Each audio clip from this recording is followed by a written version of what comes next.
Petroleum मसनूआत की कीमतों की हुकूमत ने आलमी मंडी में तेल की कीमत में कमी के असरात अवाम तक मुंतकिल करने का फैसला कर लिया।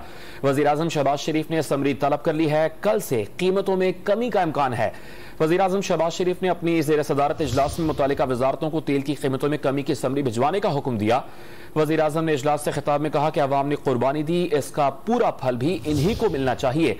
रवा माह के दौरान आलमी मंडी में खाम तेल की कीमतें कमी के बाद $97 फी बैरल पर आ गई हैं। तवक्को है कि पेट्रोलियम मसनूआत की कीमतों में कमी का ऐलान आज और अमल दरामद कल से होगा। पेट्रोलियम मसनूआत की कीमतों की हुकूमत ने आलमी मंडी में तेल की कीमत में कमी के असरात अवाम तक मुंतकिल करने का फैसला कर लिया। वज़ीर-ए-आज़म शहबाज शरीफ ने समरी तलब कर ली है। कल से कीमतों में कमी का इम्कान है। वज़ीर-ए-आज़म शहबाज शरीफ ने अपनी ज़ेर सदारत इजलास में मुतालिका वजारतों को तेल की कीमतों में कमी की समरी भिजवाने का हुक्म दिया। वज़ीर-ए-आज़म ने इजलास से खिताब में कहा कि अवाम ने कुर्बानी दी, इसका पूरा फल भी इन्हीं को मिलना चाहिए। रवा माह के दौरान आलमी मंडी में खाम तेल की कीमतें कमी के बाद $97 फी बैरल पर आ गई हैं। तवक्को है कि पेट्रोलियम मसनूआत की कीमतों में कमी का ऐलान आज और अमल दरामद कल से होगा।